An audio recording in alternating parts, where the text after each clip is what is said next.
Good day and welcome. Today's episode addresses the tendency to backslide once the end of the year is near. This is Tips to Teach. The mission is to share information to ease the demands of the teaching profession for new and veteran educators. I am Shauna Jefferson, author of Shelter for New Educators with nearly 30 years of experience in 5 districts and have taught over 1,800 students. In this episode, I promise to describe what backsliding can look like and how to remain consistent the last months of the school year. Right after you come back from spring break is when the backsliding begins. Depending on when Easter drops, or whether your spring break is in March or April, be ready to stay consistent. Stick to your rules and procedures until the very last day of school. You may have that desire to ease up and relax. Don't do it.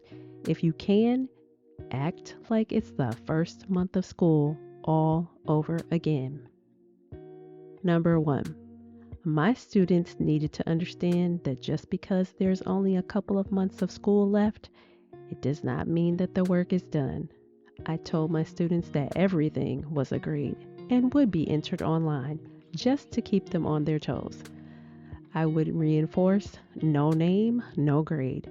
For some reason, they would revert back to not even writing their first and last names. Here is where I would return assignments to be worked on again. I was not expecting or accepting subpar work.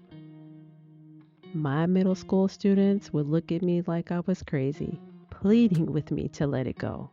Okay, if you don't want to try again, we can just call home and explain how you are not giving your best effort. The backpedaling would begin, and the assignment would be taken back to their desk begrudgingly. I would usually have some field trips planned as well as a week or two of activities to keep them motivated. I would throw in some type of culminating technology project and I would leave time for a 2 week review of the year, depending on the subject area.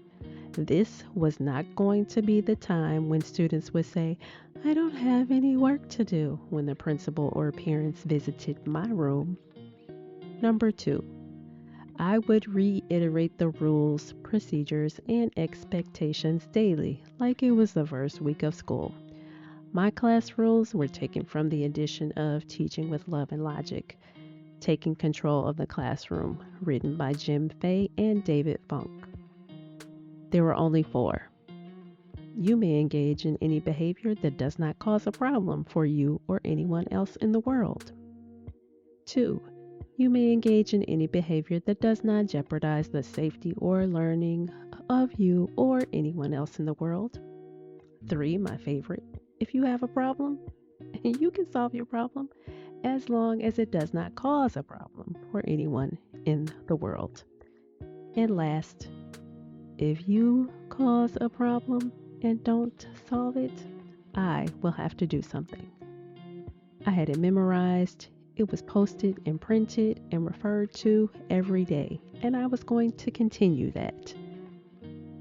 This was not the time to be lax and easygoing and smiling and fun. This was the time to continue to pound it into their heads. I might even tape them to every desk or every locker. Bad choices tend to show up unexpectedly during this time.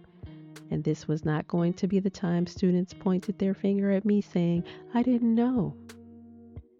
Number 3, keep using the class procedures you taught in September. Early in my career, I would find myself backsliding. Laptops were placed anywhere in the cart. They were unplugged and uncharged for the next class. My library books were unorganized and thrown on the bookcase. I stopped requesting an item from the student in order to get my loaner pencils back. And kids started asking me to go to the restroom. And I started answering them, completely omitting my nonverbal bathroom procedure. Trash would be left on the floor and I was left cleaning up. Kids would start to speak without raising their hands and waiting to be called on. Nope, this had to stop. Once we got to the weeks after spring break, I pulled out my cardstock procedure charts again. I started like it was September. The kids again thought I was crazy. But Miss Jefferson, school is almost over. My reply would be, and we have so much to get done. It's not over yet. We have 8 more weeks of learning.